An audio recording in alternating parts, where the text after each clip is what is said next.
Hey guys, and welcome to Little Black Book 91. We are giving you guys again the US Taskforce on Married at First Sight. This is where we get to discuss the week's episode concerning Married at First Sight. I know there were some crazy things that happened. I know you guys were very, very hurt with Paige backsliding again. But listen, guys, look, we're here to discuss all the couples, okay? All right, don't get stuck on Paige and Chris. There's more to discuss. All right, so I'm joined again once more by some really great content creators who are also involved about talking about Married at First Sight. So it's a pleasure, it's an honor to have them on the show once more again. I'm going to let them introduce themselves variously as well. So I'll go with August Love Story first. You guys introduce yourself. Let them know where they can find you as well. I'm Artieka. I'm Tommy. And we're all over the internet at August Love Story. Beautiful, beautiful. Jack and Glenn, go for us. Hi, I'm Jackie. And I'm her husband, Glenn. He's always lying. Always. you can find us at Jack and Glenn on YouTube, Jack_Glenn on Instagram, Jack_Glenn on Twitter. And we're just ready to get into this week's discussion because we don't like backsliders. Appreciate you. And Talisa, hit us up, man. It's me by myself. I am Talisa Ray. You can find me everywhere at I am Talisa Ray here on YouTube, Talisa Ray. Yeah, I'm ready. I'm ready. Let's ready. Get it. I appreciate that. Don't worry, Talisa. It's me and you. We're both. There's no one on our side but the Holy Spirit. Understand? Don't worry, guys. Understand? It's always us two on our own by the Holy Spirit. So don't worry about it. I got you. All right, cool. So today, obviously, let's start with a bang. Let's go straight into it. Chris and Paige is the number one talking scenes. I wanted to leave them last week, but this week we're going straight in with them. All right, Chris and Paige. Whew, it looked like it was going so well. She even left the particular scenario, and then she came back and it all fell to pots. So I'm going to go to Talisa first because you're last to speak. Talisa, what's our thoughts around Paige and the Chris situation, the Great Reset? I'm just so exhausted. So I needed a nap before, and I think it was probably because I knew we were going to talk about Chris and Paige. They drained me to no end. I'm so tired of talking about them and their situation. I just don't know what happened to Paige. I just don't understand. This relationship doesn't serve me. To all smiles and hello, my name is Paige. Reset. I'm confused by what her logic is. I'm confused by why she would think that he really genuinely wanted a reset. I really think that right now she's just, I don't know. I don't know, lost and confused. I don't know. I was really excited about her not showing up for him. I was really excited. And when he said that he wanted to meet again and that whole, I'm going to let the Lord lead me when he wakes up in the morning, I swear I thought to myself, okay, so maybe that's why I'm by myself, because I'm not listening to the Lord. I'm leaning in on my own understanding. Maybe God is telling me I'm supposed to stay in some toxic, unhealthy relationship, and I'm missing it. I don't know what God she's listening to, but it's not the same one that I hear. It's not the one that directs my path. And to each their own. I don't have any issue with who she serves, but I just can't understand why she thinks God is continually bringing her back into this situation to just end up embarrassed. She mentioned, you've been embarrassing me. You're embarrassing yourself wholeheartedly. Now you are a willing participant in this circus that is your marriage. I just don't understand why.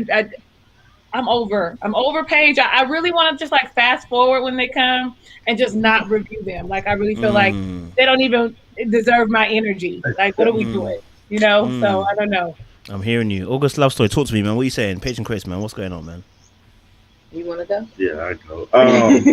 I think Paige, I don't know if Paige thinks she's not pretty or something, but she's allowing herself this. One day she's like, yeah, I don't want him. This is not serving me. But then as soon as she get in his face, it's, oh, but we're married.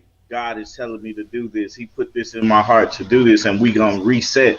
I don't understand what reset means. You don't owe this guy anything. You've known him less than a month. Y'all are married, but you obviously know that he doesn't want to be married to you. I don't know who you've been dating in the past, but at some point you have to go left instead of keep going right. Um, it's a sad situation, and yeah, like I'm with Talisa. I was like, man, I kind of just want to skip them, man, because it's at this point it's done. And it also was kind of confusing as well when they sat down. One of the very first things that he said to her was, "Nothing has changed from last week. Mm-hmm. Why are we here? If nothing No has revelation. changed from last week, why are we here? Why did you want to sit down with me? What did you expect to gain from this?" And then when she walked off, you could tell obviously that production is pushing this conversation back together. But it's like, stand your ground that this is not serving you. Like, it's okay for it to not serve it, for it to not be serving you, and you still fulfill your obligations of the contract. Those two things are not like the same thing. They're mutually exclusive of each other. You cannot deal with Chris and still live out your 8 weeks that you have to live with these cameras following you. Your 8 weeks are just going to look a lot different from the other couple's 8 weeks.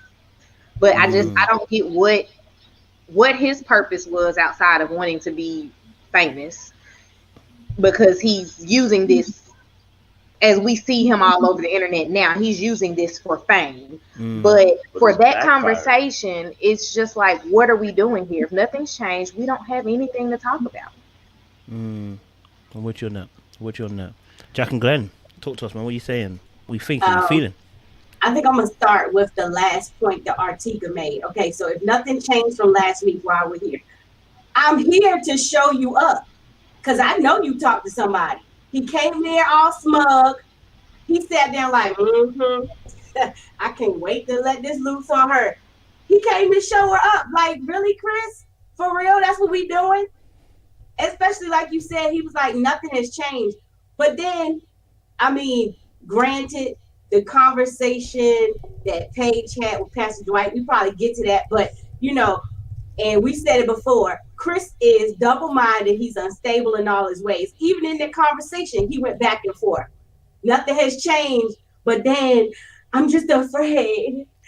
I'm afraid I might fall. What if I make the wrong decision? Like, what if going with her is the right thing? But I just don't know, you know. But I mean, his whole point in coming in the first place was to try to show her up. Oh, you thought you had something, or you thought you was doing something, talking to Pastor Dwight. You thought, I know about your conversation. Oh, I know. That's what he came for. Yeah. But yeah, Paige is a sucker. I hate to say it. You know, I really like her, but I'm like, she tells him, you making me look crazy out here. Like Talisa said, no, you're making yourself look crazy because you keep falling for the manipulation. The snake keep whispering in your ear, and you keep going for the fruit. You keep going. You know you're not supposed to. Paige needs to go in her prayer closet a whole lot more than she has been. She needs to go in her prayer closet some more. I don't think I'm to the point where I want to fast forward it. It really is taken away from the show, though. It really is. And then, like Artieka said, like Zach and Mindy, you can fulfill your contractual obligation and just, sail through. We don't need the antics and the shenanigans. Just don't need it. Yeah, but he came to show up, but he left with the draws. Because there's no doubt in my mind that when they hit the reset, she ain't gonna sleep with that man. Oh Lord. There's no doubt in my mind. He said it. See, he came again. He's deprived for the week because Mercedes went home. Right? Let's look at it. He's deprived for the week, so he know where can I go get this? Where can I go get me something from? And he knows she's over there willing to give it to him. And so he went there. It is what it is. But I blame production for this because they gonna have. If you listen to production, they had a conversation with her, and they didn't let her leave. And so they let her come back. She was out the door. That's the thing, is she was out the door. She was gone. If she would have kept going, it would have been straight. She wouldn't have had to hit the reset button. But because production allowed her to get back in the environment that she's in, she was able to hit the reset. I don't want to get too biblical. It says shun the very appearance of evil, which means you got to leave. You got to run. No, that would be the Lord always provides a way of escape. Yeah, the Lord provides a way of escape. That's what that was. He provided a way of escape, and you came back to the door. He gave you enough strength to get up and leave, and somebody stopped you. It wasn't for the check, because if you watch the show, you know Zach and Mindy did. Again, they did 8 weeks apart.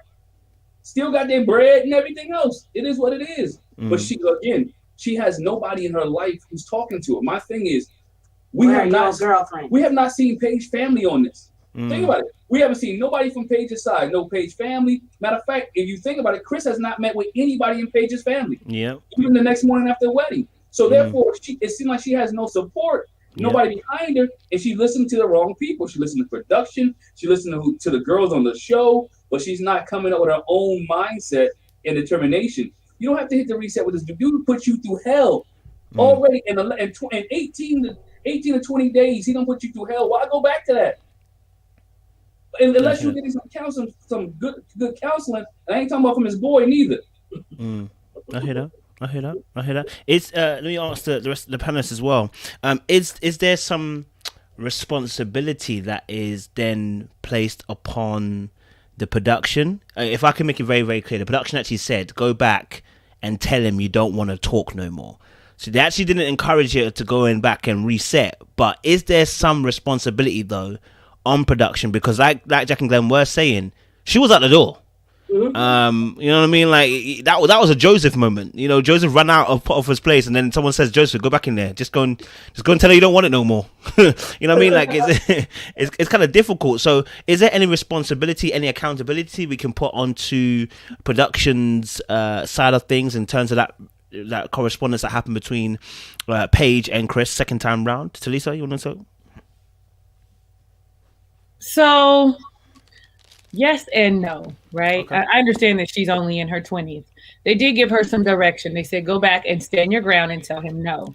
She followed their directive, but she went back, but did not stand her ground with don't contact me anymore, was what she should have said. If she felt like she needed to follow along with what they said because of contractual obligations, she could have sat her happy self there and told him, I'm just going to sit here and look at you because you're just going to play these games with me. So I really feel like blame is she still has to be accountable. I don't care what they tell me to do. I'm going to go and participate as much as I want to. And the stop is, what you calling just to stare at me because this is all we're going to do. We can actually just talk on the phone and say whatever you want to say in circles. So I feel like she has to have some accountability. But then, of course, like you said, the money. It's the money. But the money is not telling me to be in the relationship and reset and reintroduce myself and go through the nonsense with you again. So, I say she still has to hold full accountability for her actions and the things she says.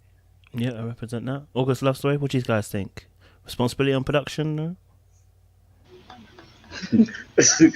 I don't think it's on production at all. I think all the blame is on her. Production is there to produce this show. They're there to find the great moments in the show. They're there to make sure that we see the hook, basically, of the show. She's there to like be that I guess you at this point you can say the joke. You know what I'm saying, of the show, because I mean, like, she made the decision to say, well, let's reset or agree to the reset. Production didn't tell her to do that. They actually told her to, like, hey, tell them what you feel, you know. But her job is to protect herself. Like if he was beating on her or something like that, I think then you somebody needs to step in, because that's not right. But for her to be manipulated like that, that's on her. If I can get away with it, I will. You know, because we know how Chris is. He's a manipulative person, and if he can get away with it, he's going to. It's not on production to be like, no, that's not okay. That's real. I have the question of why she didn't state to production when they told her to go back and stand her ground. Why did she not just in that moment say, I'm leaving. That is me standing my ground.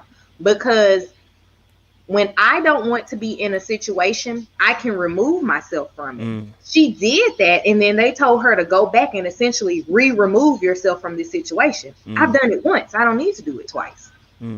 You can understand that I do not want to be with you. I do not want to talk to you. We don't have anything to say to each other by me walking away from you. Why do I need to go back and put that in plain English? You got it by my actions. Production was manipulating her in that situation just as much as Chris manipulates her in the situation. She's choosing to be allowed to be manipulated But she had stood her ground before they told her to stand her ground. That's what the exit was. They were just trying to make good TV. Okay. Yeah. No, I'm hearing that. Let me ask another question, I guess, for Chris and Paige. Then, so obviously, the situation obviously has got to a point where we're looking at Paige and saying, obviously, Paige, you know, she's making these choices to stay in the marriage. Do you think that maybe she stayed in? Do you think that she? I don't know how to explain it. You know when, like, sometimes you know something's not good for you, right? But you're almost looking for signs to stay in it. You know what I mean? Like, sometimes you're looking for signs to stay in it. And I wonder if you guys maybe could talk about this. Do you think she took the redirection of the production team as a sign to go back into that relationship? Because, like, you know, sometimes when you're in a relationship, I don't know, some of us guys have been in a relationship where it's like, you're almost looking for someone to say something to confirm that, okay, go back in, even though you know you shouldn't be in there no more. Do you know what I mean? So I don't know if do you feel like she used the production as a springboard to go back into that relationship? I see you've unmuted the mic. Go for it, August Love, and I'll go to Jack and Glenn.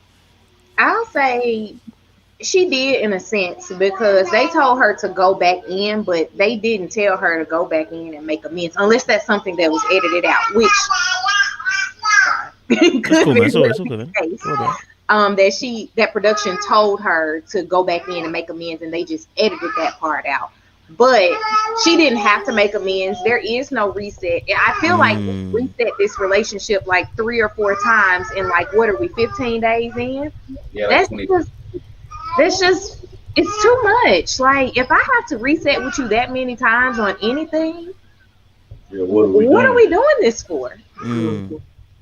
You're just not a fit for me, and that's okay. I hear that. Jack and Glenn, what you guys saying? I would say I don't think she used that as a sign. I don't know. I was going to say the same thing as Artieka. You know, we on our 3rd reset at this point, really. How many times are we going to reset? But I still say again, like Artieka said too, that was my explanation. No is a complete sentence. I'm done is a complete sentence. And I think it was either Artieka or Talisa that said it before, that I leave. If I got anything to say, I know how the phone works. I could send him a text or I could call him. Anything else I want to say, I'm not going back in there. But I don't know. I feel like, yeah, production manipulated the situation, but she took it upon herself. Again, I'm going to keep saying it. She let the snake keep hissing and whispering in her ear.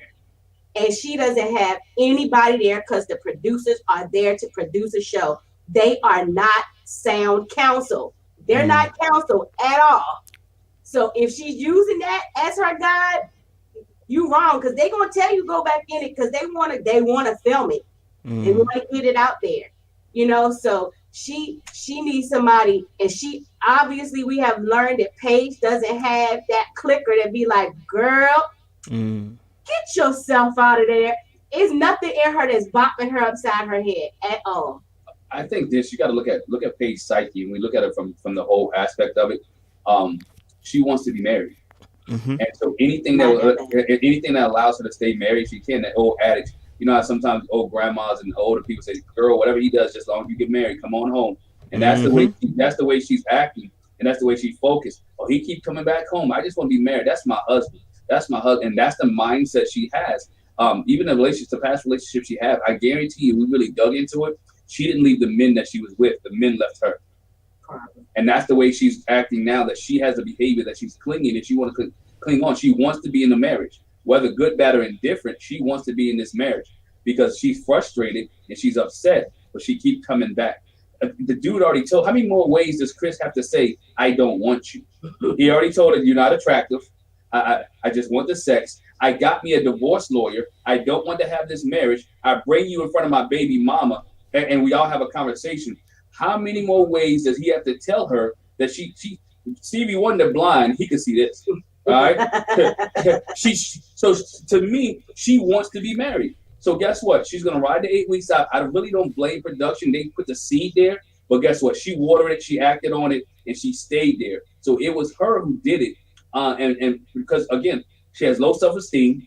Apparently. She has no support. Apparently. Really don't feel good about herself. Apparently. And so now she needs Chris to kind of validate who she is. So this is what she's doing. I'd rather have a piece of man than no man at all. So she got a piece of man. Not a whole man, but she got a piece of man.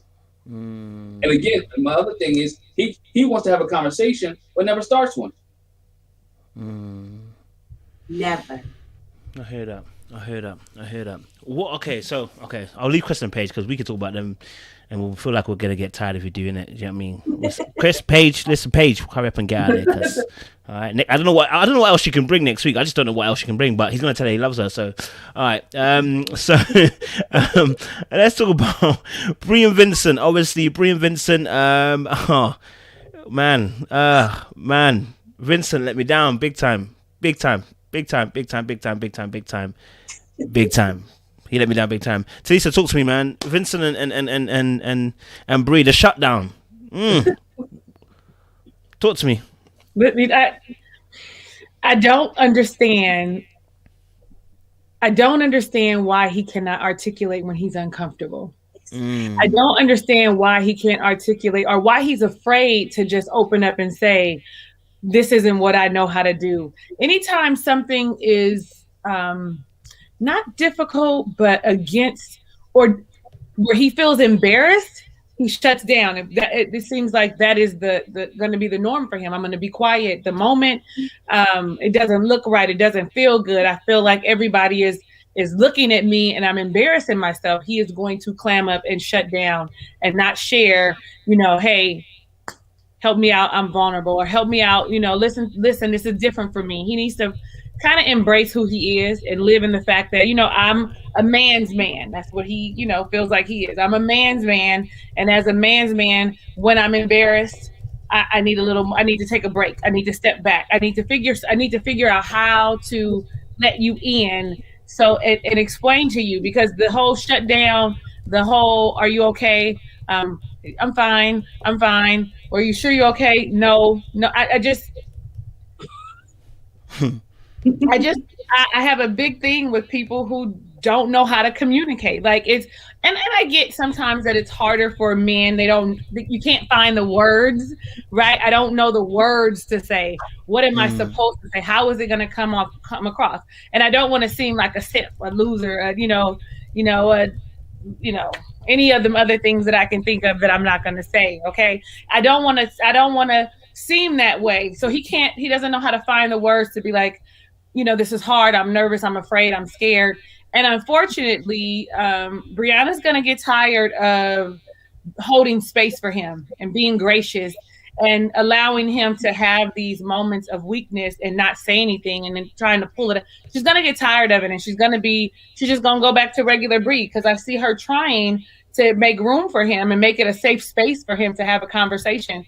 And he's not accepting it. He's not walking into it and saying, this is my wife. That whole, was it this episode that they said, I love you? It is, right? And so when they were saying it, the whole pretext was it, or text or context of it was, you make me feel safe.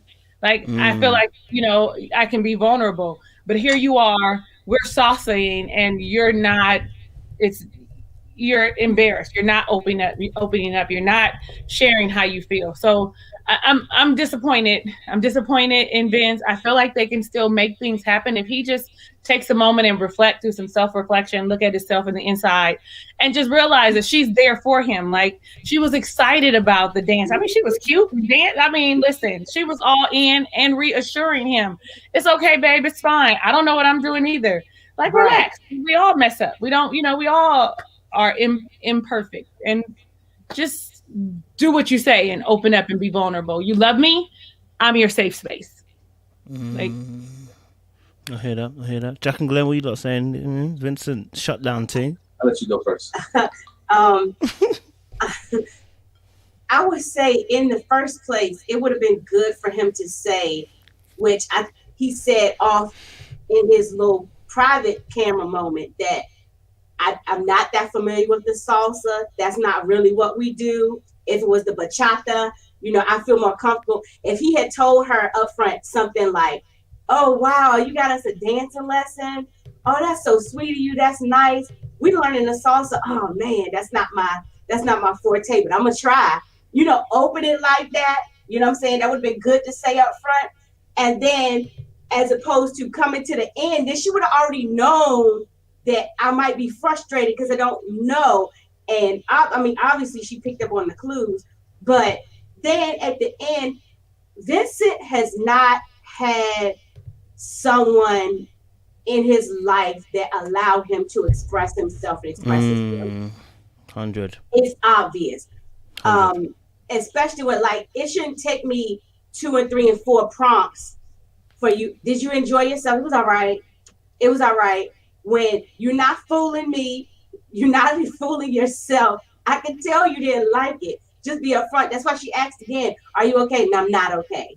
Then explain, say why you're not okay. You was embarrassed, you're sweating, you're frustrated, you got 2 left feet when it comes to the salsa, obviously not other stuff, but just be upfront and say, at the end, since he didn't say it from the beginning, yeah, I mean, it was a good thought.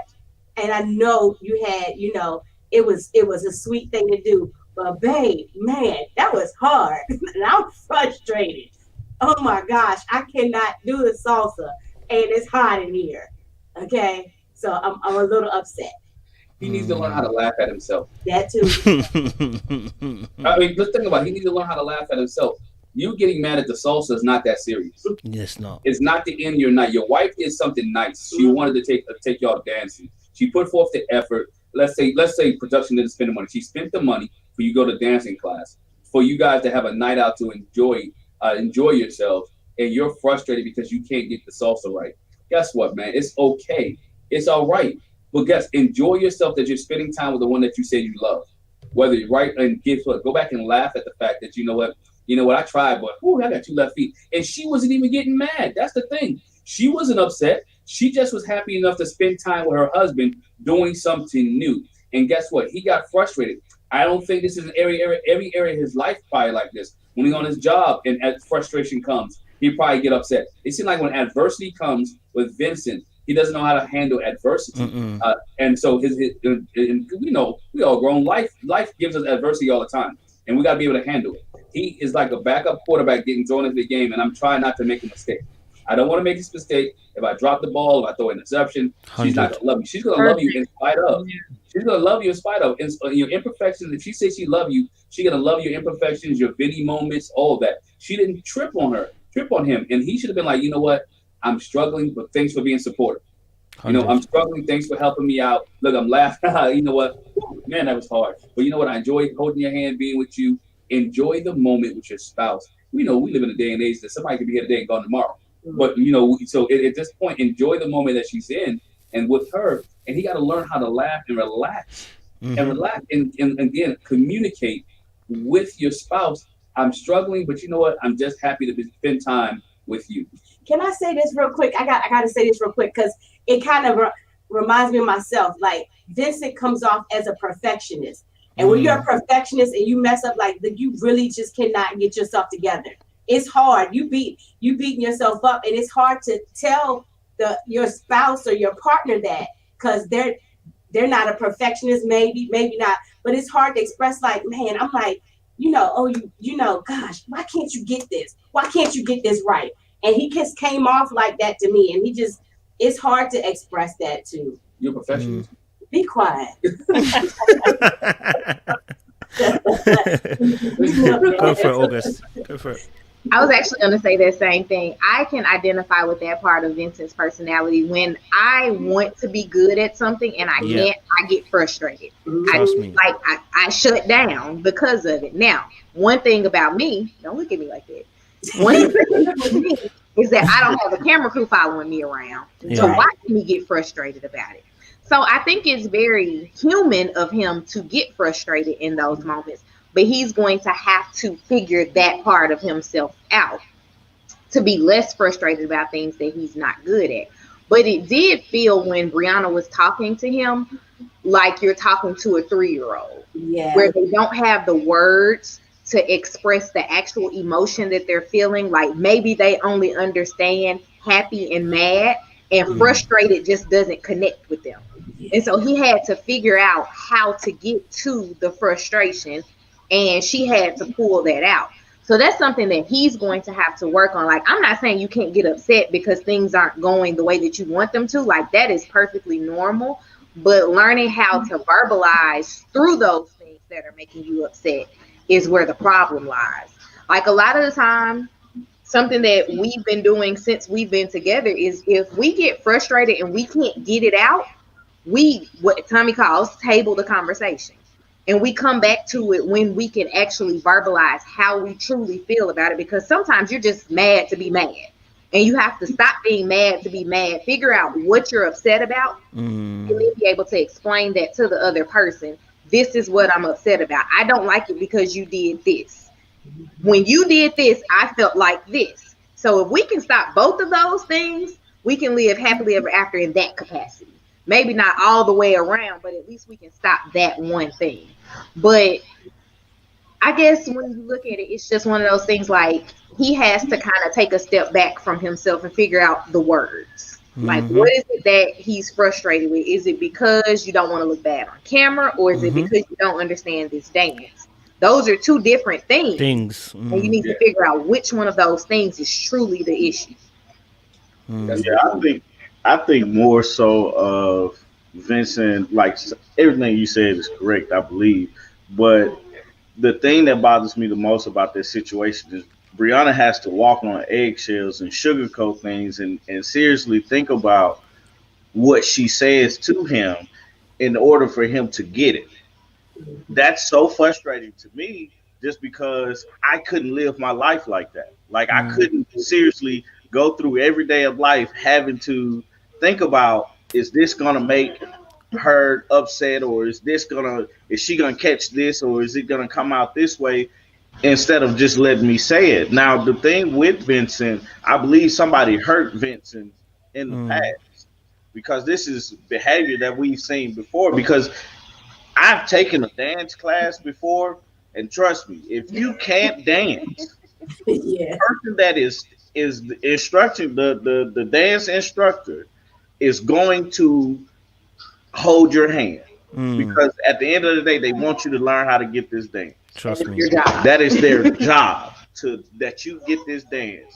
And no matter how bad you are, you're gonna get it. And even in this situation, it was the only them. They've already expressed that they love each other. They already expressed that we see it. We see he bought her a bike. She was happy, and everything like that. So we see the relationship building, but it's like, okay, Vincent, it's you, your wife, and the instructors. There's no reason you could be the worst one. Tell them it's hot in here and you can't get it. Right. You know what I'm saying? Keep on pushing, man. That's an opportunity for you to really enjoy yourself, really laugh, and everything like that, man. Because, dancing is fun. It's not I got to get it. Even though, their culture may be somewhat of more serious dancing, but, he got to lighten up, man, because I don't know how long a person can receive what he's given in a tense moment like that. In a moment that you get frustrated with things, I don't know how long you can receive, you can live that way. So I agree with that. That is difficult. I think watching it was a bit difficult. Just like his shutdown was very heavy. And I think that was what kind of made it a bit more difficult. Like, I get it. I think I can identify with his kind of perfectionist. The scary thing is you're a perfectionist, but you can't be perfect. It's even more frustrating. You know what I mean? Like, and I get it, right? But the shutdown that he brought, I was concerned. Because like we all get to that space where we're frustrated, we're angry, you know what I'm saying? Like, but we all have our ways of kind of dealing with our frustration and anger, right? But when you shut down like that, then she's asking you what's going on, and you go into silent mode and you're giving one word answers. I was genuinely scared for Brie. I was scared. I wasn't sure if the hand was gonna come up or something, bruv. And I don't want to think of him like that, but it can easily start off like that, looking like, the person is just he struggles to communicate, But bruh, that shut down after a dance, and I think what's scary is the high and the low so quickly. We've gone from dancing together to now suddenly within half an hour, your mood has completely shifted, and she did nothing wrong. She didn't cuss you. She didn't laugh at you. She even offered to help you hold your hand to do it. She did everything she could do, and still she's getting the brunt in a second. I think that's for me where I was a little bit concerned. Listen, I always talk about Brie and how she was, some things can be said differently, but there's nothing this girl could have done, and I think that's the tough battle that we face here, which is like, he gonna need some therapy. Like he gonna need some serious therapy so that he can do it. This is not a Brie job. This is not a black woman's job. This is not a rehabilitation job. This is a therapy job. He needs to go get therapy ASAP Rocky. Because if he doesn't, he's gonna hurt this girl in a certain way. And I'm not talking about just physically, I'm talking about emotionally breaking her, because he will need to do that in order to win every single time. That emotional shutdown becomes a manipulation tactic very, very quickly if you don't get that together. So for me, I can't. No. I think that's a good point. If I could real quick, that you said is the manipulation piece right there. Because what happens, I think Tommy brought it up. Nobody wants to walk on eggshells. So now you're changing who you are to accommodate him because you don't want him to be upset or feel bad about himself. And I think you did say mental stability and mental health in this relationship for him. Like I said, I think my wife said, and I think Artieka said as well, there's some things in his past that he has to deal with. There's some insecurity because he always talks about the woman who hurt him or people who not having his back or being supportive. And I think he feels like he doesn't get support from anybody. And that he goes right to that when something hard happens and he can't achieve it. He goes back, oh, y'all not supporting me. I'm not getting this. And again, it could be very dangerous for her, not physically, but mentally, verbally, whatever case may be, because he could say some things. Again, that explosiveness comes up. Your family's not going to say that you have a temper if they never seen that. That was one of the first things that they said, yo, he has a temper if he blows up. That means you've been holding stuff in for years. Or they've seen the blow. That means you never dealt with issues. You never talked to anybody about your issues. Well, let's be honest. Vince has daddy issues. His daddy was never there. He doesn't know how a man how to control himself or how to express himself, because from a young age, there was never a man to teach him and show him that. So he's dealing with a lot of past hurts. We saw it last season real quick with Woody. Woody said he had to go to counseling to get the relationship with his daddy right. In order for him to be able to love Amani the way he did. So I agree with you. He needs counseling. Anyone else want to add on to Vinny and I do. I want to say one last thing.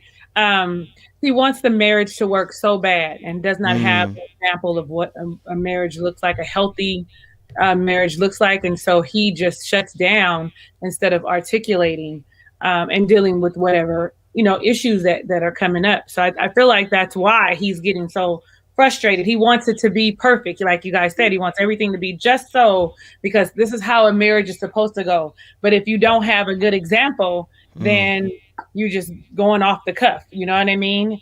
And I agreed. He definitely has to do the work so that it is healthy. Because honestly, I'm gonna be tired of him in a minute. Yeah. I'm gonna be tired, and I'm not in a relationship. It is taxing on my spirit, having to walk on eggshells because you're gonna say I'm being rude or disrespectful for articulating myself. So I'm getting tired. Poor Bree, I'm gonna do in a minute, So yeah. And just to even add, so personally, so I remember me and my brother, so when we were younger, he had a lot of anger issues. He went through a lot of things, but he was angry, bruv. Yeah. And when he gets angry, everybody goes on eggshells. And he's a younger brother. And one day I just told everybody, listen, I don't give a hoots what you do anymore, blood. I don't care if you grab a hammer and knife. I don't care. Today, I don't care. I'm not walking on any eggshells with you. You're gonna get it, bro. You see, and so what you don't realize is that as you're blowing up, and people might not see it as that. They might see it as Vinny's got problems with communication. I don't see it as that. I see it as you're shutting everybody else's mouth up. Because now, when I feel a certain way, I'm having to reshape my whole way of coming towards you to explain how I feel. I have to close my feelings. I have to close my frustrations and anger because I'm scared that you're going to react a certain way. And that is where the manipulation takes place. I'm seeing some comments. That's why I'm just responding to them. And I wanted to understand, it's not a small thing. That shutdown he did is not a small thing, because Bree will always remember that. Oh, snap. Okay. He's shut down like that. Like, next time I come, I got to be careful how I come to him, because if he does that, and that's why Woody's example is so powerful, because he told us, I've gone to do the work. Because I was scared at first when Woody said he was angry, but he said he went to do the work, and we saw that. But we need Vinny to be in the work because it's getting a bit techie. And if next week you have something like that again, we're gonna have to have an eject button for Bree because you don't know what can happen. You know what I mean? August Lovestory, do you want to add anything? Sorry, I know in terms of Bree and Vincent. No, I'm totally agreeing with you, man. Like it has to be taxing on Bree to have to walk on eggshells just to have a conversation and just to like live your life. It's like even with the examples, a lot of people don't have great examples of a father in the home or seeing their parents married together. We get that part. But it goes to a point to just be happy. Like at the end of the day, just be happy with who you're with and everything else will take care of itself. Like the anger issues and stuff like that, understand where they're coming from and like you guys said, do the work. Work on those things because as I can't ask her to no, I don't want you to say it that way because it makes me feel this way and I get hope angry and want to smash up everything. I've been watching the Avengers like this whole No way, it's a good film. But it's just hard, you know, to have to walk on those eggshells like that, and I feel bad for Bree to have to even think that way so early into their marriage, you know. I hear that. Okay, so cool. We got obviously some other couples as well. Listen, last week we spoke about it. This was Clara Ryan. Man, we got problems because someone's getting something but they're not giving. They're receiving but not giving, and it's getting a bit techie right now. You understand? Certain people are getting and they're not giving. So, what do you guys think about the Clara and the Ryan situation? Since August Love Story, you were the last one to speak. I'll let you go first. Or Clara and Ryan, what's the same, man? I don't know, man. Clara is just wanting to enjoy her donuts, and Ryan is like speaking this prolific life story thing that he's not with. I saw that coming a mile away, man. When it's hard because it's like as Ryan said, he's more so closed off to people. He doesn't trust a lot of people. And she's trying to break through a wall. Like this is the first time I feel like you had a male with a guard up. You know what I'm saying? And as up as it is with him, and Clara's like, I want to get some. I want to enjoy these donuts. I want to live a carefree life. You know what I'm saying? She's like that, and then Ryan is like, no, you have to like everything's so serious all the time. And I mean that's the thing that we're looking at. You know, it's really nothing to go off of with them except for that. Like it was like it looked like Ryan was completely pissed that she said that. Like at the end, I hadn't thought about anything like that. I just want to eat these donuts. It feels like what you say. It feels like I'm taking a motivational speech with they give free donuts. It's like, and I'm gonna be honest. When he started talking, I tuned him out. So I know it had been hard for her sitting there trying to just enjoy her donuts because I was just like, where are we going with this, Ryan? Like, she literally just said, no, I don't have a passion for my job. I do it because it pays me.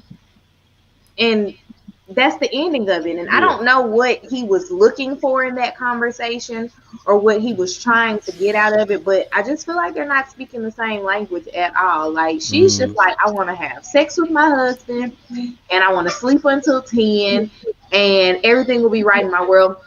And I'm ready for COVID to be over so I can go back to work like normal. And he's like, I'm looking for a deep connection and I want us to understand each other. And I'm just wondering, what does this deep connection even look like? Because he's never been in love. It's just... I hear you. Jack and Glenn, what are you saying? I thought that scene was hilarious to me. Because, I mean, he is just talking about the deep things of life. And she goes from one donut to the next. She goes from one donut to the next, and he's totally oblivious. He is oblivious. He's still talking. Like my husband said, you want some E.T. Eric Thomas inspirational stuff, and she is missing it. She is missing it. But I don't know. I kind of feel bad because like Ryan is being super deep, and he's trying to bring Clara into the deep with him, and she's like not going. I mean, you do want to talk about those kind of things. What motivates you? You know, but I don't know. At that, the donuts wasn't the place because she likes donuts. That wasn't the place to do it. Maybe once we get home, you know, and it's a lull, you know, we can we have a serious conversation now? We should pass the cookies and cream donuts, you know. But I don't know. Yeah, and she is just. I think Jeffy was closed off, but in a different kind of way. He was open to I think he was more open to the romantic, but Jeffy was closed off. You know, I would compare the two. But obviously, you know, Jeffy was good to go when it came to the other stuff. Ryan, oh no. Man, y'all skirting around the issue. I know what you was talking about, though. Yo, it's one-sided. She's taking care of him, and he ain't taking care of business. I know we haven't got there yet, but she taking care of him, and he ain't taking care of business. She is sexually frustrated. Very much so. She wants something from him that he's not willing to give. My wife brought a point up. She thinks Ryan's a virgin. That he's just not saying it. That he doesn't know how to handle the relationship to be with Claire. Claire's a fireball. She wants some things. She's getting the emotional piece. She's getting he's a nice guy, but she's just not getting it in the bedroom. And again, and that could be hindering to the relationship. Now, she also says she's been in relationships where she's gotten it real fast and they haven't lasted. And Ryan's just moving at his own pace and he's moving slowly. You know, they have to have communication. I think hopefully Dr. Viviana, who's a sex expert, could help them out. Because this is going to be a struggle in their relationship if they don't get it right. If he doesn't get it right. I mean, I think she said in a couple episodes that she hadn't even seen him without a shirt on. You know, how you be in the house with your spouse and y'all married for 20, 30 days and not see him with a shirt on? Don't walk into the bathroom, don't take a shower. I mean, he go to bed with a t-shirt on. I mean, what's going on here? You know, so there's no intimacy, and she's struggling with the fact that she can't get any intimacy from him, and that's her love language was intimacy. She said it. She told us the whole time she likes to be touched, and so he's not doing that and meeting that need. You know, she got more enjoyment from the donuts than she did Ryan. Yes, she did. You know. Can I preface? And when I said I'm getting virgin vibes from Ryan, like for you to say, I feel like knowing what we know about Ryan and his stance and you know his background and about relationships and love is a very serious thing. I'd just be like, so, you know, some people when they are, you know, in that vein, like, so in order for them to go the intimacy, the sexual intercourse route, it has to be like, I love this person. I'm in love with this person. And so I'm feeling like if that's the way he's gone, I'm like, you never said or felt that way about somebody. I can't see where you had sex with anybody then. I'm just saying. That's why I say I got virgin vibes. I'm hearing you. Talisa, what are you saying? Well, I am going to say this. It's only been a couple weeks. So for her to be sexually frustrated in the way that she is a problem. Like, it's a problem. And I also feel like I'm going to say something different here. Just stay with me. They are very much so mixed match, right? They're not matched together perfectly or not even close. Where she is, like you guys said, very big personality, very extrovert. He's very introvert. And she's a little more shallow than he is. I feel like he was looking for her to share something with him to have that connection. You know what I'm saying? He said, you know, it motivates me because of the things that people laid out behind, you know, for me, my path, etc. And so for me, when I heard that, I heard Blackness. I heard my ancestors. I heard the things that people went through for me. And so with that, there's going to be a disconnect in their culture because she wants somebody, you know, racially ambiguous. though he's still a black man. No matter how much he wants to hide it, he's still a black man. He still has black experiences, Mm-hmm. and he still wants to, prove that I'm able, I'm capable, though. And so I don't want you to see me as a black man, but really I am. And I'm just really, I want to level up. I want to show you what I'm capable of doing. And I think that that's going to end up being a problem with their relationship in just a little bit. My dogs are going crazy, y'all. So I'm sorry if That's you hear cool. them. You're good. You're good. Go for it. So I just feel like somewhere along the line, there's going to be some issue about their cultural difference, even though he's not going to say it. It's an underlining thing, and he really wants her to show me that you've got some depth. Show me that that there's some substance behind you. Okay, you like donuts and they good, and whatever you're doing in the bedroom for me is great, but where's the substance? Right? What is your purpose? Right? Like, tell me something. And I think I think for me, that's what Ryan is looking for. And I felt like she dismissed him. Like you saying, I agree that, yeah. It was totally dismissive for you just to be like, I feel like I'm free donuts for a motivational speech. Like, I'm offended. Rude. You only know me 2 weeks. You should want to know everything about me, because here you keep talking about this relationship we're going to build and these children that we're going to have. So you need to know all this, and I need to know it about you too. So like you said, Jackie, like, listen, the motivational, the things that motivate you, your goals and expectations, those conversations come up because I've only known you for a few weeks. Mm-hmm. And calm down, girl. Just go in the shower or something. Relax. Take a deep breath, honey. I don't know. This all that frustration. It's too much. But he might have a little virgin vibes. I didn't think about that. That was perfect. Yeah. No, I definitely hear that. And I think one thing I said about them too is just that moment there. I know a lot of people were like, yeah, he was going on and it was raging. But I said, if you're in a marriage, he may be going on, but you just destroyed a safe space. You don't realize that you've killed a moment, and you may think it's small, it's huge. Because that person remembers the fact that when I began to be vulnerable to you, you killed it off. That person now closed that part of their heart to you. So it was actually a very big thing that she did. Like, Eric almost did the exact same thing with Virginia, where he started talking when Virginia was trying to be vulnerable, and she shut him off just in time. But that right there, if anyone's watching that, let me tell you something: you do not do that. Relationship, marriage, whatever you want to call it, you never do that. Even if you think the person's raging on, let them rage on. You know what I'm saying? And if you haven't got the time for it, you tell them, listen, look, maybe look, right now I haven't got as much time to be able to have the whole conversation. Let's table this for another time.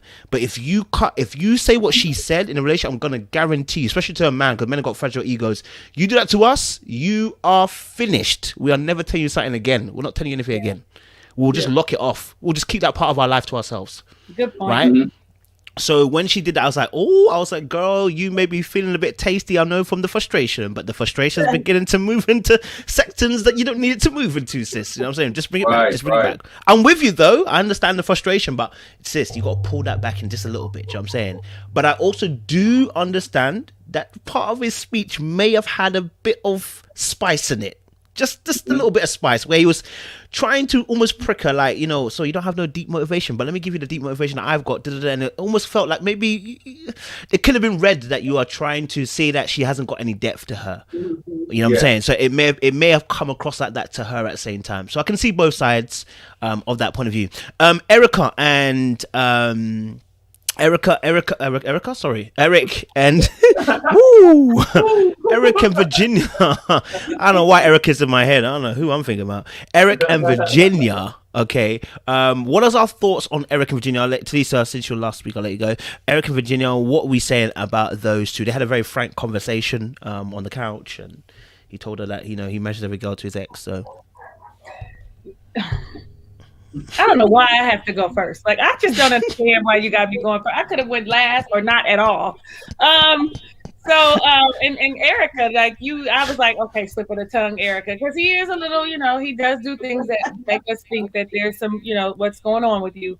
But I actually like the fact that she was able to say, I'm afraid to say that we're in a good space, because you're comparing everybody to that first marriage that did not work out, that you keep saying that you are, you're holding me to the standard. I'm kind of proud of her for opening up and saying that. In the same breath, though, she should have. He turned around and was like, "Yeah, well, you're better. Okay." These people, I think I'm frustrated because these people have only known each other for 3 weeks, and so all the things that they're saying to me is just so unrealistic. Like everything for me is just so unrealistic, and I have to keep reminding myself that it's a fast process, right? And these people want to be in love, and some of it, is inferred, but I'm happy at her progress in this moment. Is specifically being able to express herself, specifically being able to say, "This is what I'm afraid of. Here are my fears," and laying them out, because most people can't do that. We can't say, "I'm afraid to be in this relationship because you're going to break my heart," or "I haven't been in one and this is why." So I commend her on that, but I'm still like, okay, I was going to call him Ryan. Okay, Eric, you're kind of double standard. You're gone for all this time, right? These 4 days. You want her to call you every hour on the hour when she's just gone for the weekend. You're in a plane, you're gone. And I get you can't have those same conversations, but what she said was, you're sending me text messages, quick, and we're having 15-minute calls. You can make time to call me. You can make time before the flight, after the flight, while you're taxiing on the plane. We know those pilots do all kind of stuff up there in that cockpit. So you're able to do what you're asking of me, and it's not fair for you to have that double standard. It's not fair for you to expect something from me and not give it back. And then they said something about, she was like, she felt unappreciated about, she did all her wifely duties, all this organizing that she did, and he didn't take notice. Well, that's because that's not his love language. Acts of service isn't his love language, right? His love language is more of quality time and physical touch. So you doing that didn't mean anything. So I don't know. I just don't like them. Like I don't like them, but and I really feel like it's unrealistic for him to really be talking about how much he loves her right now, and you've got all these things that you aren't accepting of her. Like, we all know she has an alcohol problem. You're going to want to change that about her. You already know that she wants to go out all the time. You're going to want to change that about her. So all these things about, I love you right now, or I found that I love you, or I love all these things about you, and now I love you. It's unrealistic. And that's even with Bree and Vincent. It's unrealistic. Love has so many varying degrees, right? I can love you because you cook. I can love you because you have a beautiful smile. But don't make it like I love you romantically, because that's unrealistic right now. Like, I love you because it's new relationship energy and the sex is good or whatever. But I'm tired of them too. So I just want to say that. I think I'm about tired of everybody. I think the theme today is I'm tired of everybody. I think I'm a little bitter today about these people. Yeah, I'm gonna reset. Okay.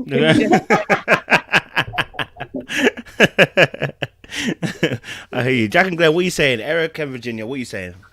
I think Eric, to me, wants to be married so much that he wants his marriage to be so perfect that he's willing to try to force that on Virginia. I agree with Talisa. I was glad that Virginia was able to open up. Since she basically told us, I have never seen a successful relationship. I've never seen mom and dad. The best relationship I've seen is my sister's and her partner. You know what I'm saying? That's the best relationship, or the best thing I've seen since love. So she's letting him know that I'm gonna have some trouble in this marriage because I don't have any point of references. I don't have anything to point to. So I'm going to make mistakes. I'm going to make some issues, but I just need you to be supportive. And not overbearing, but supportive. Is a difference when you're overbearing to being supportive.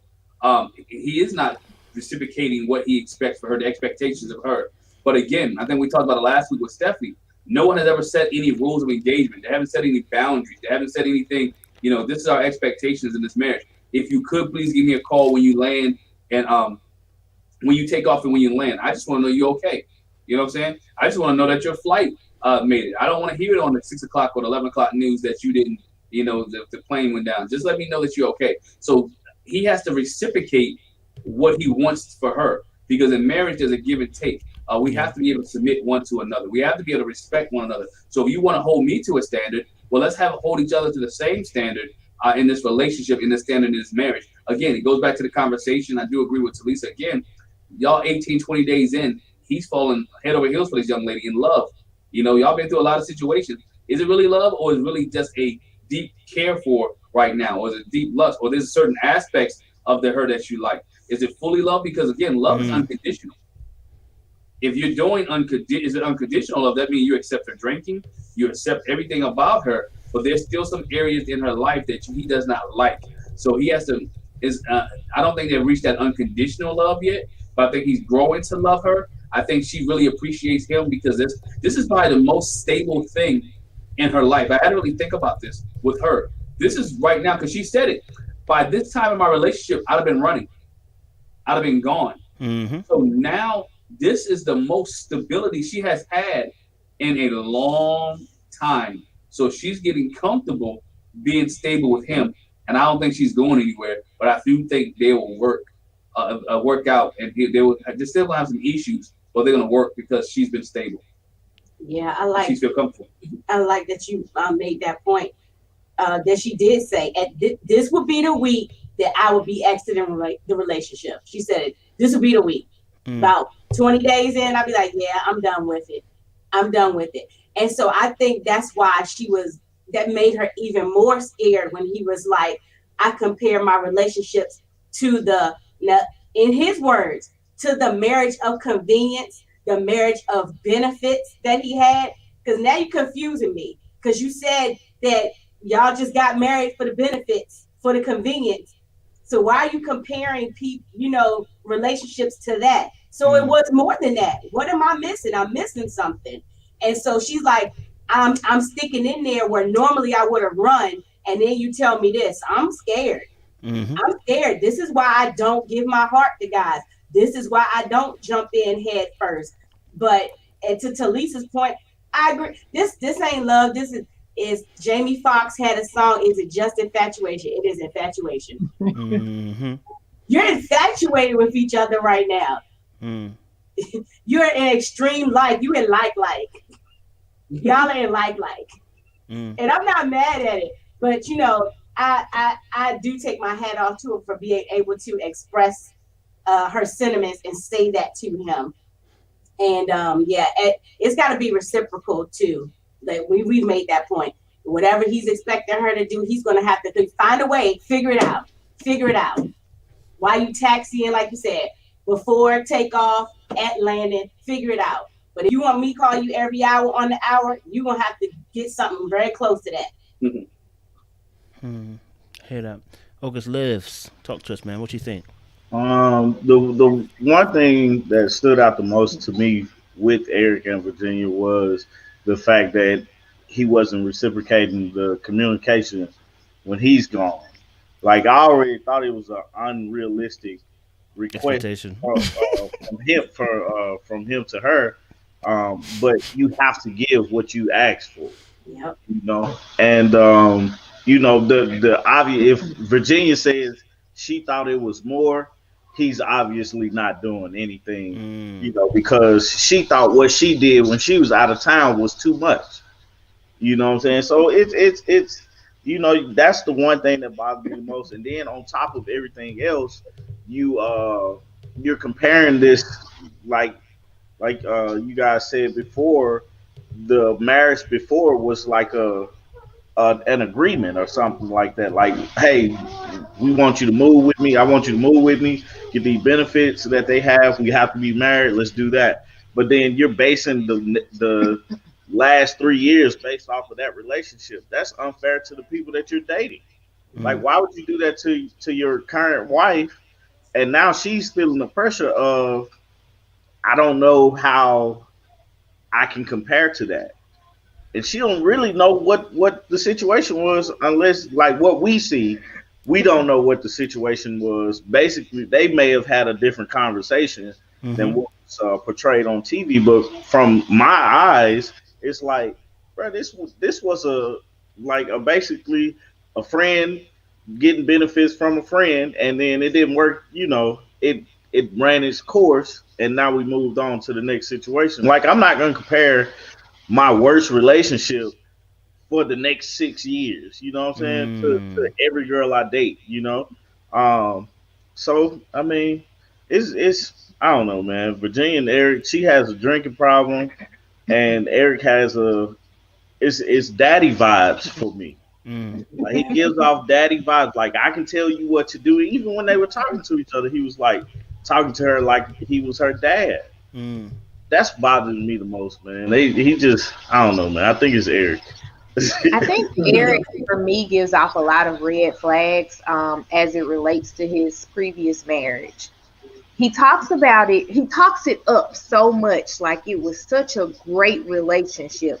But there's something that made it end in divorce. What is it that made it end in divorce? And what was your role in it? Because we all have some type of role in a relationship, whether it be good, bad, or indifferent. There's always something that we've done that we can take into our next relationship and say, I'm going to do this better. It makes me wonder, was it that he felt like he didn't have enough control of that relationship, so he's trying to control this one more? Or something of that nature? Because it's just like we saw in the preview for the next episode, being like the third or fourth time that Eric has literally said, I'll leave. Right. Why are you threatening someone with divorce? And it's not even a divorce worthy conversation. It's like, if she doesn't want kids, I'll divorce. Why'd you marry a stranger if kids was a deal breaker? Right. You should not have done that. So it's something weird with Eric and his previous marriage that just does not make sense, and it's not clicking. And I don't know if Virginia's not asking the right questions or if we just haven't seen her ask the right questions. But something there isn't clicking with that previous relationship and why he places it on a pedestal. Right. But he's also not in it. Because the only time that I've seen people place a previous relationship on a pedestal and they're not in it anymore is death. Literally. Agreed. That's literally it. Like, when your spouse dies, okay, you could say there were some bad parts of my relationship, but let me tell you all the great things about this person. But we don't tend to talk about people that we've divorced in that way. Like, good, bad, or indifferent, it's like, even if I was the entire blame, like say I cheated, we got a divorce because I cheated, the person that you're divorcing doesn't just walk around and say, but she was a really great wife to me. There was something that happened that you cheated. Like, what was that reason? Right. So it's something that we're missing from this conversation that's just not connecting for me. 100%. I'm hearing you guys on that. 100%. Last but not least of the couples, Haley and the Jacob. Haley and the Jacob. Haley and the Jacob. This is the couple who, someone's buying shirts, a whole entire wardrobe for, which, by the way, I'm not gonna lie to you, I think I like the shirts that were on him. I mean, she actually had some good taste on the shirts. Let me not hate on that, okay? I didn't like what she did, but the shirts were cute. You know what I'm saying? The t-shirt even got with a grey I said that she knows his style. You know what I'm saying? So you should not complain. Let me go Jack and Glenn. Let me change it up a little bit. I know I keep going back and forth, but let me go Jack and Glenn, for instance. What do you guys think of Haley and Jacob? The whole shirt gate. I think her friend Lauren is a winner. I think Lauren's giving us some great advice. I think Lauren is helping her out a lot. I do appreciate the fact that she did go out and take Lauren's advice from the previous show and help Jacob out. I don't like the way that the conversation went after that. To me, it was like, okay, even though her and Jacob, they had a discussion and we talk about not forgetting, but tabling the situation and know the right time and moment. Jacob brought something up, and I didn't think it was the right time and moment for him to bring it up. Not sitting in the shirt I just bought. Not sitting in the shirt that she's trying to make a gesture. She's trying to make a peace agreement. She's trying to, she's trying to learn to like you and to feel you and appreciate you. And he can't get past the fact that she said he wasn't attractive. Now, there's no physical attraction. She just bought you a shirt that you're sitting in. She may start to get physically attracted to you because of your wardrobe. So now she's trying to help you out a little bit, but he has that one-track mind that he's focusing on this. And I guess my thing is, okay, attack the issue, deal with the issue, but there's a way that you can handle the issue that both of you guys can come out whole, where you allow her to speak and have a conversation, and she can tell you, it's okay. You're 20 days in. I go back to Talisa. This can't be love. I'm not physically attracted to you yet. But we saw Jamie Otis and Doug wasn't feeling physically attracted, but they still married. So find something else that you are attracted to about the person if you end this all the way. It may not be physical attraction. It may be the way they conversate with you, maybe the way they treat you, the way they embrace you. Now, we know Haley doesn't have a great track record. I'm not giving her a pass. She done lied to the man. She done skirted out on the dude. She done hung out with Paige all night on this dude. So, she don't get a pass because she don't want to be around him. But I guess with the shirt gesture, she is trying a little bit. And he just got to give her some leeway in the fact that she did try. I mean, the conversation got better as the episode went along. But I still don't think this relationship is going to work out because I think he's checked out and she's just trying for the sake of trying. I don't have anything to say. I don't have nothing to say. I was bothered by that though. It was like, I don't know. He got the gesture, but then he's like, but yeah, anyway. Let me get back to this. Let me get back to this. I like the shirt you bought, but anyway, let me get it back because I'm not finished complaining. So I'm gonna complain some more about this. I was just like, come on, Jacob, let's settle in this moment where she took the time to go get you some shirts. She spent time in Old Navy with the cashier and walked around the store and found your size. And she probably snuck and looked at your shirt to see what size you wore, and it's gonna take some time. They've told him this. Give her some time. Give her some time. And Haley's got to give some too. I think that was her gesture, but I don't. But real quick on a time thing, I don't know. I keep saying, do these people go on the show and not watch the show? Have you not watched? It's 12 seasons.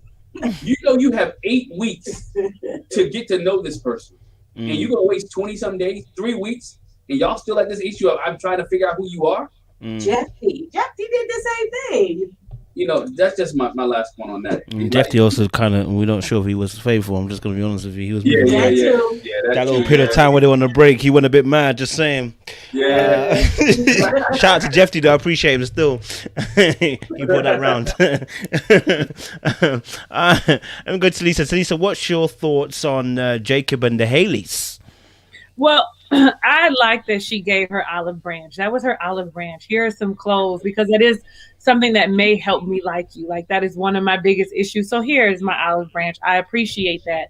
I'm with you all with the timing of that conversation was off. It is a conversation that they needed to have because I'm not physically attracted to you. And it was important for me to let you know that I'm not physically attracted to you so that you could stop trying to hump on my leg, stop trying to rub up on me because it's not going to work. Like I don't want it.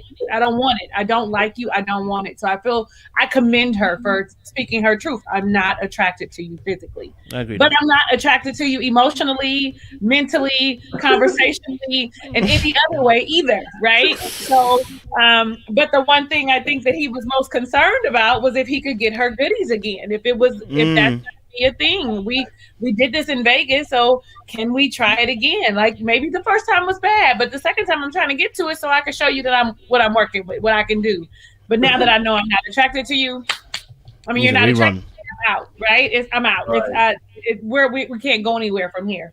I am going to say that when they did have that conversation, I'm glad that Haley said, hold up. When you said, well, you haven't been in a relationship for 7 years, pretty much. What do you know, right? His whole attitude towards that. I'm really proud of her. Her lip was quivering. She was real upset and had to let him know, I told you that you needed to be patient with me. I done told you more than one time that you needed to be patient with me. And that's what I'm asking.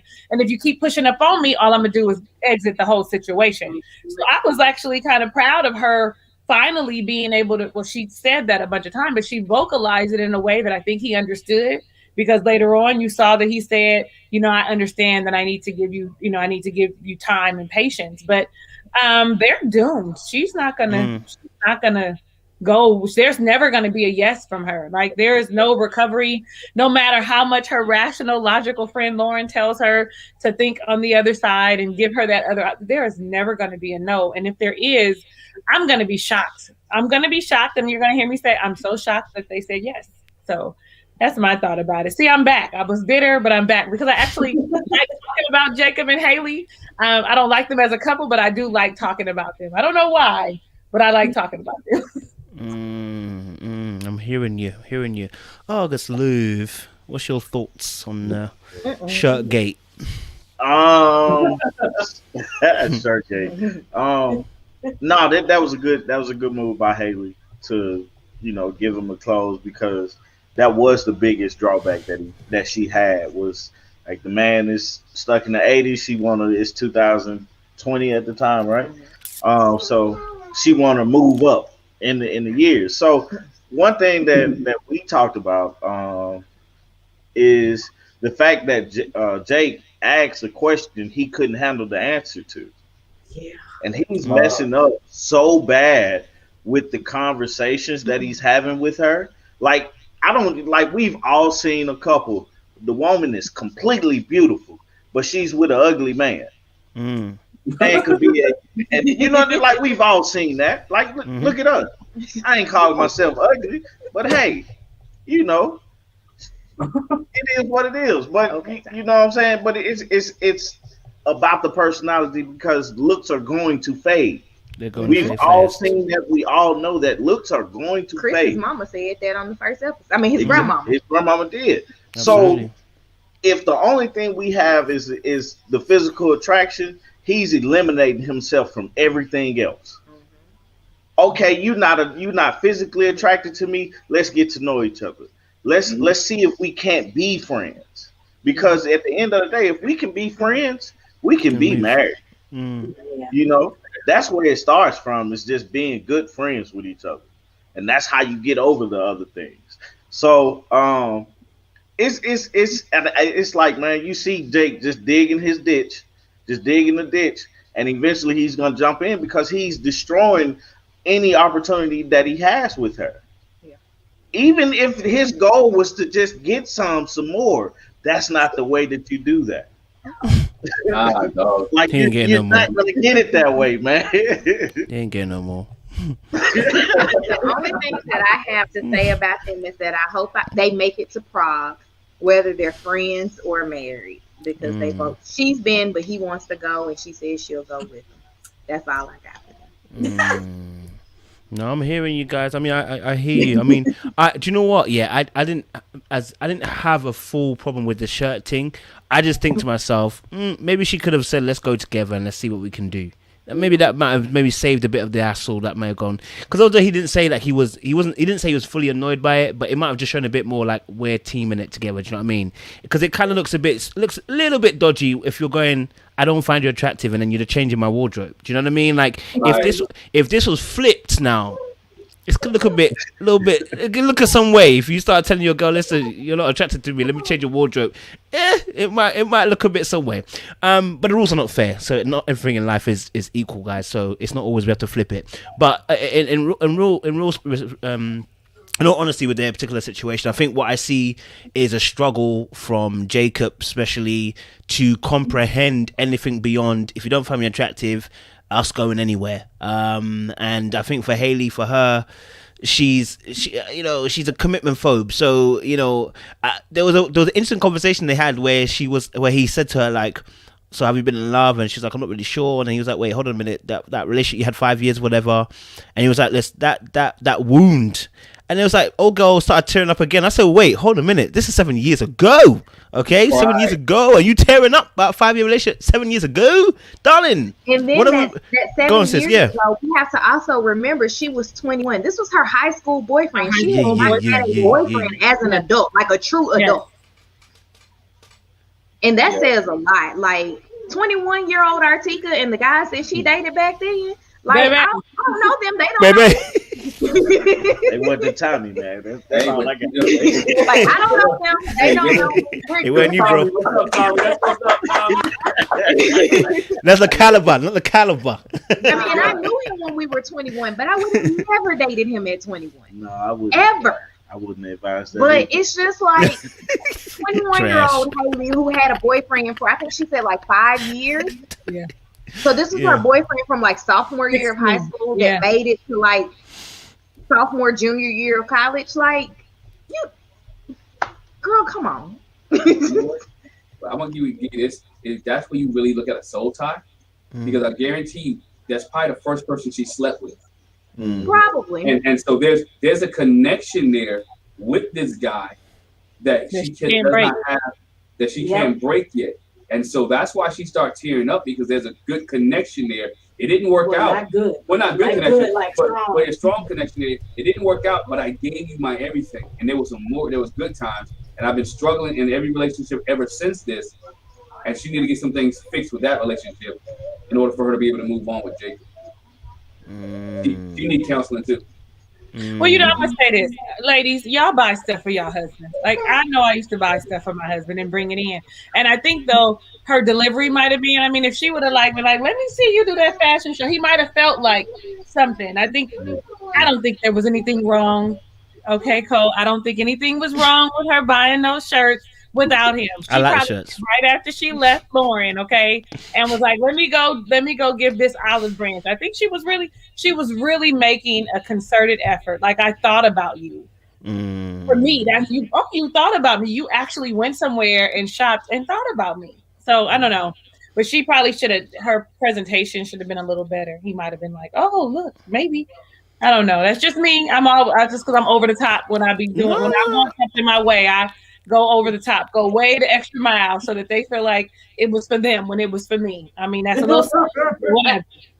I mean, I wouldn't necessarily complain, innit? Do you know what I'm saying? I personally wouldn't. If you get me some new shirts, I'm gonna take it as it is. I've got some new shirts. I'm not about some complaining about it. Do you know what I'm saying? But that just maybe because I feel like, hey, if you think you know better fashion, listen, I'll go with it. I'm not beef. It's not my big issue about that. Do you know what I mean? But maybe for him, he might have seen it as, hold on a minute. And remember as well, safe spaces are all important, because that safe space between them two doesn't exist. It doesn't exist. Whereas for a lot of people, they've got into a relationship with that person. They know that person. Imagine if after 11 days or even 14 days, you get a partner that says to you, listen, you're going to have to change that wardrobe. I'm not going to lie to you, because like, this is not working for me. You'll be looking at like, excuse me, 14 days in and you are changing my wardrobe already. You might be thinking to yourself, But if you have that safe space, I absolutely agree with you 100%. Like, we all do it. You know what I'm saying? Like, we all do it. Even I know women are very, very smart. You know, they'll buy a new pair of shoes because they're trying to tell you the shoes that you like have on right now is not the one they want. It happens. You know what I'm saying? Like, we understand. But I just felt like I didn't have that safe space. But I'm hearing you on that. I guess obviously final thoughts then, guys. For this week, final thoughts, roundup conclusions around anyone you feel like you conclude how you want to conclude. Let me go, Jack and Glenn. Conclude for me. Give me a conclusion on that. And the first conclusion is this, man.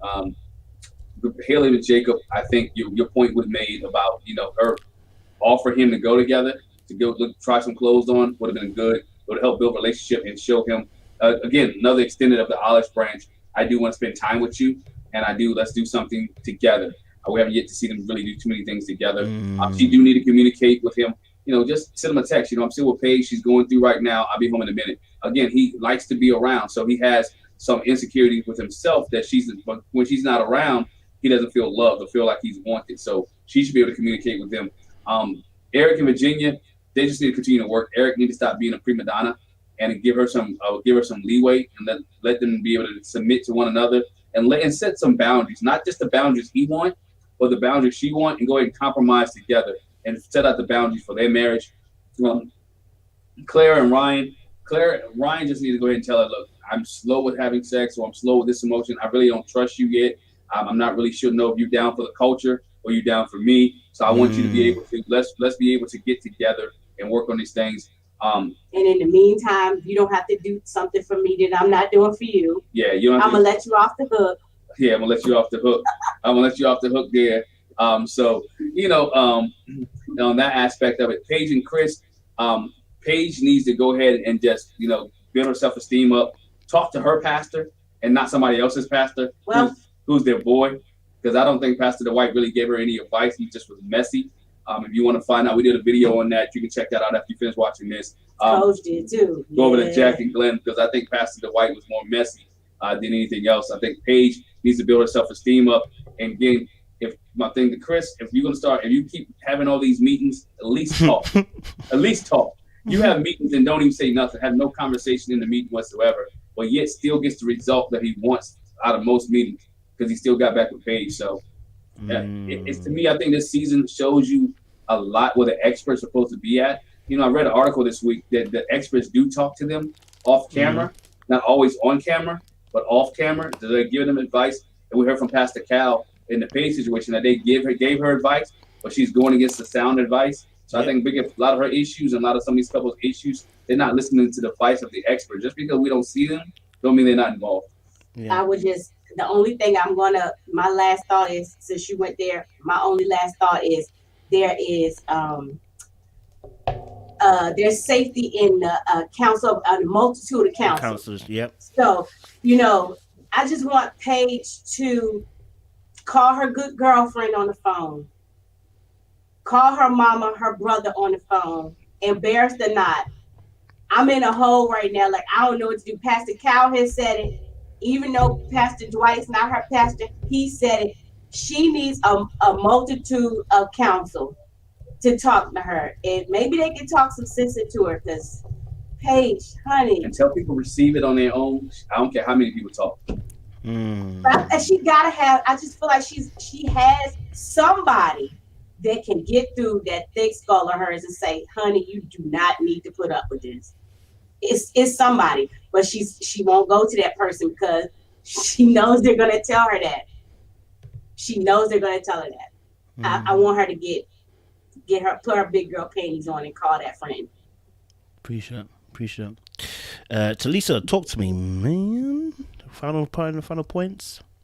Yeah. So, and I was thinking about Brianna and Vincent, and specifically Vince. I just really want him to be kind to himself, be more gentle with himself, be more patient with himself, be more understanding with himself, so that he can get past, this hurdle that he's in of insecurity because he is embarrassed or he can't do something or it doesn't look the way he wants it to look.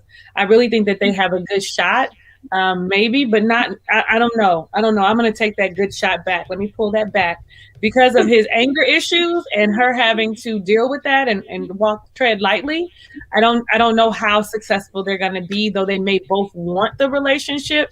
Vince has some work to do. I mean, so does Brianna. She's actually doing really well, but she, in this moment, is doing a lot better than he is because she heard what he said. But he definitely needs to do the work.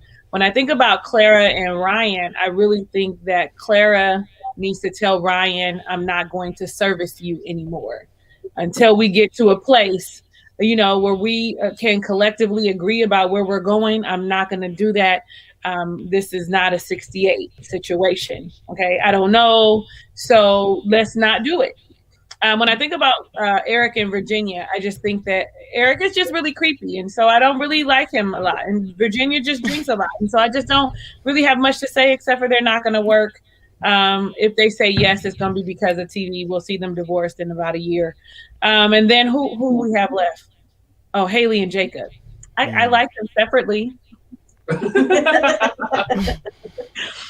not really Haley, but I do. I mean, I would prefer them. I would probably go have a drink with Haley. You know what I'm saying? And I would watch some like E.T. or Goonies or something with Jake separately, but together they're definitely not going to work. I think that's everybody. If I miss somebody, then they must not be of importance. But because nobody is going to say it, y'all go and subscribe to all of our channels. Go ahead and follow us on Instagram. We said our names. They're right here. I mean, because we already know that you're here and you're following him. Come follow us too. Come on now. Thank you. Appreciate it, Lisa. August Love, you're the final voice today. So Jacob and Haley. Jacob is messing up. He has a chance to make things right. Don't ask questions you can't handle the answer to. Just because he asked her if she's physically attracted to him, and he knew the answer to that. If it was any other answer, he would have got some, and that question never would have came up. So he needs to work on that. Just having the conversations. Like the end of the episode really showed a different direction. Like when she was willing to risk it all by eating shellfish, and she's allergic to it. Maybe crab, whatever it was. She may be allergic to it. He would have been there to either help her or watch her die. One of the two. So You just work on it. With that. Who else we got? Virginia and Eric. Man, I don't really know what to say because he gives off the vibes of that's her dad, and she's talking to her dad, and it's nasty, it's creepy. Um, they just need to work on what it like their communication issues. She needs to grow up, and he needs to calm down. One of the two. Yeah, both of them. Chris and Paige, we shouldn't even be talking about them at this point because at this point it's Paige. You can't put any blame on Chris because Chris has given us Chris throughout this whole time. It's Paige. So, Paige needs to just get herself together and figure out she's making herself look a fool on national TV. Who else am I missing? Bree and Vincent. Vincent needs to talk to a counselor because Bree is going to get uninterested in trying to walk on eggshells throughout the whole, their relationship. Because it's only so much you can take as far as having to think about what you're saying before it just comes out and it blows up in everybody's face. I feel like Claire and Ryan, I never thought about Ryan trying to, take the avenue of representing black people in a sense of the history behind black people in America and everything like that. I never thought of it that way because Ryan gave that vibe of he was black, but he hung out with all white people. That vibe of it didn't matter. Like he was the token black guy. Right, he was the token black guy. But when you guys brought it up, I was like, that does make sense. My thoughts on that for them to work, because for them to ultimately work out, Clara's going to have to start listening to what he says. And Ryan is going to have to understand that I can't be so strong about that in the beginning. I can't give her 10 pages of my dissertation and I'm just meeting her. Let me give her a taste just to see where she at. And then I know how to present it to her, because you can be authentically you, but you're not giving them all in that one day. In that 2 weeks, in that first 3 weeks. So his approach to it has to get better. But like Talisa said, go subscribe to everybody's channel. Follow on Instagram and Facebook and all that good stuff. It's in the description and everything. And that's all I got. End on that last thing about Ryan. I didn't pay attention to it until just now, but thinking back to the unfiltered episodes, he has been wearing Black Lives Matter shirts in just about every one of those. Been a statement. And I don't know if that's family telling him to make this statement or if it's him deciding to make that statement. But I got the ancestor thing, but I felt like I don't want to say drug it out, but he drug it out longer than it needed to be to try to make the point to her where he lost her because it was too long, because he lost me because it was too long. And it wasn't a conversation. I'm super pro black family. My family's involved in Juneteenth. We do the festivals. I made this shirt.